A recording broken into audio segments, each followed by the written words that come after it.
Dalam rangka mengurai kemacetan di sebuah jalanan, dibangunlah jalan bebas hambatan, atau orang sering menyebutnya jalan tol. Kenapa disebut bebas hambatan? Tidak ada perhentian seperti lampu merah, lampu hijau, lampu kuning. Tidak ada rambu-rambu yang membuat mobil harus berhenti di tengah jalan. Terus berjalan. Namun apakah di jalan bebas hambatan tidak ada kemacetan? Toh kita temukan di kota-kota besar, di jalan yang disebut bebas hambatan pun seringkali kendaraan terhambat karena macetnya di sana. Menumpuk kendaraan di sana. Dan akhirnya kemacetan pun tidak bisa diabaikan lagi. Tidak bisa dicegah lagi.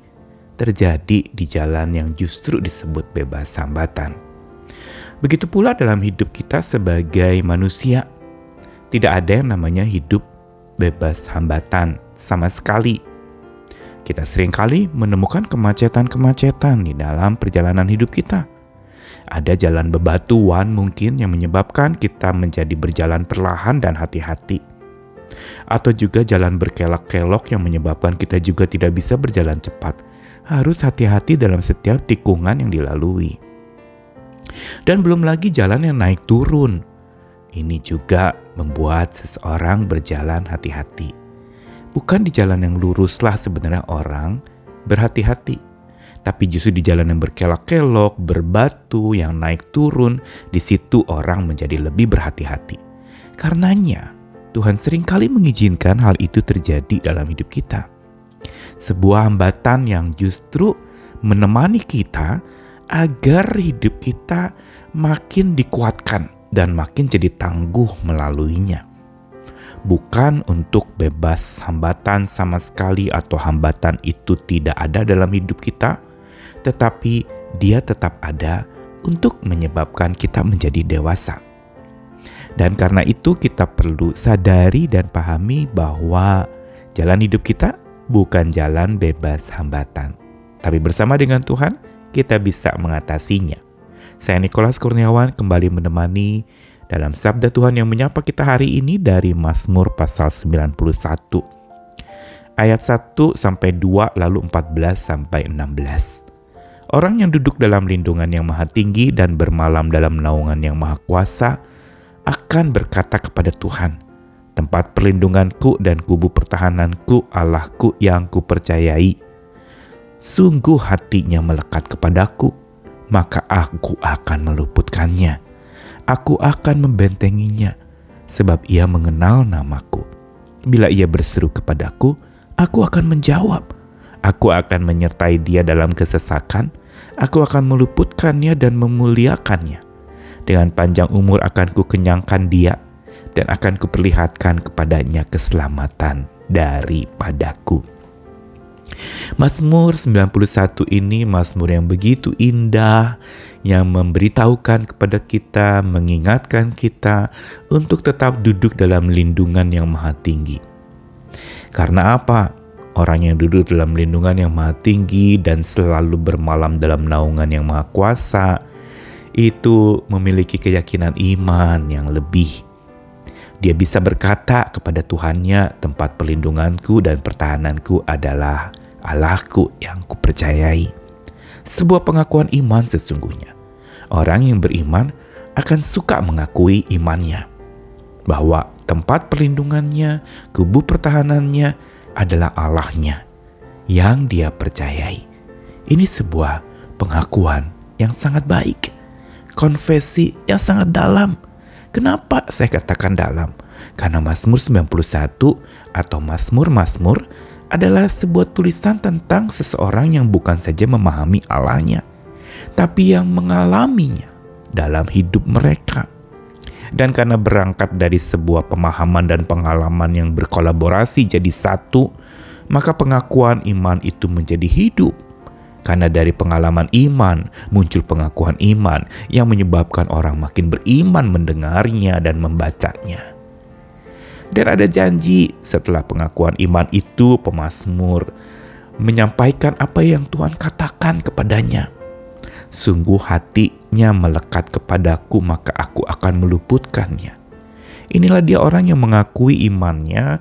Dia sungguh orang yang hidup dari janji-janji Tuhan. Janji Tuhan yang diberikan sebagai sebuah anugerah. Kalau hati kita melekat kepada Tuhan, maka Tuhan akan meluputkan, akan membentengi, dan membuat seseorang makin mengenal siapa Tuhannya. Dan bukan saja mengenal, tapi juga berseru kepada Tuhan, dan Tuhan akan menjawab. Bukan saja kenal, tapi Tuhan jawab. Dan dikatakan Tuhan akan menyertai di dalam kesesakan. Perhatikan, Tuhan bukan membasmi kesesakan itu. Tuhan bukan menghilangkan kesesakan itu, tapi dikatakan menyertai, meluputkan, dan memuliakan. Artinya apa meluputkan? Bukan tidak ada kesesakan, tapi kesesakan itu tidak dapat mencengkeram orang yang percaya kepada Tuhan. Kesesakan itu tidak akan menenggelamkan seseorang dalam larutnya kesedihan atau duka cita serta kehancuran hidup. Dia akan terus memberi diri diluputkan oleh Tuhan karena Tuhan memuliakannya. Kenapa dikatakan memuliakannya? Menjadikan dia sosok yang berkarakter ilahi. Bukankah arti mulia adalah karakter ilahi yang ada di dalam sesuatu atau seseorang? Ini arti mulia, misalnya perbuatan mulia Ibu Teresia, di mana dia bisa melakukan karya-karya sosial, pelayanan-pelayanan rohani yang luar biasa, dan perbuatan yang disebut mulia. Kenapa? Karena dia menyajikan karakter ilahi lewat perbuatan-perbuatan pelayanannya untuk orang sakit, orang-orang yang berpenyakit kusta, dan lain-lain. Inilah sebenarnya yang namanya orang dimuliakan justru dalam kesesakan. Disertai, diluputkan, dan dimuliakan. Yaitu kesesakan tidak bisa terhindarkan dari hidup kita. Bisa terjadi sebagai reaksi terhadap satu kondisi jalan yang berbatu tadi, yang penuh hambatan, yang merintangi luar biasa. Dan pada saat itu, kesesakan adalah reaksi yang sangat normal, merasa sesak. Itu tidak bisa kita hilangkan. Tapi itu justru bisa menjadi kendaraan di mana kita mengalami Tuhan meluputkan, Tuhan menyertai, Tuhan memuliakan. Dan dikatakan ada upahnya buat orang yang beriman. Dengan panjang umur akan kukenyangkan dia, dan akan kuperlihatkan kepadanya keselamatan daripada Tuhan. Perhatikan bahwa Tuhan bukan saja memberikan kesenangan kepada orang yang beriman atau mengaku percaya kepada Tuhannya, tetapi dikatakan akan dikenyangkan dengan panjang umur. Akan diperlihatkan tentang keselamatan dari Tuhan. Ini yang memberi kepada kita sebuah penghiburan. Upah dari percaya kita adalah Tuhan memberi daya yang lebih lagi. Makin percaya, makin diberdayakan. Makin percaya dia perlindungan kita, pertahanan kita, dia yang kita percayai, makin Tuhan meluputkan kita, membentengi kita, membuat kita mengenal dia. Dan saat kita makin berseru kepadanya, berkomunikasi dengannya, dia akan menjawab, dia akan sertai, dia akan luputkan, dia akan memuliakan. Dan akan dikenyangkan dengan panjang umur dan diperlihatkan tentang keselamatan dari Tuhan. Karenanya, sabda Tuhan hari ini sangat menghibur dan menguatkan kita, bukan? Untuk menjalani jalan yang berkelok-kelok, jalan yang berbatu, jalan yang terhambat, jalan yang mungkin di tengah-tengahnya ada kerusakan sampai kita harus berhenti terlebih dahulu, dan itulah hidup kita. Kadang-kadang ada kerusakan datang menyerang dan itu menyakitkan. Tetapi sabda Tuhan ingatkan kepada kita yang melekat kepada Sang Penyelamat, dia tidak bebas dari segala penghambat, tapi dia tangkas dan giat melewatinya karena Tuhan menyertainya. Dan bersama penyertaan Tuhanlah dia menjadi kuat untuk menghadapi segala hambatan yang ada, dan tidak dijadikan itu sebagai yang mencengkeram hidupnya, tapi yang membuat hatinya makin tentram dan percaya kepada kekuatan yang daripada Tuhan.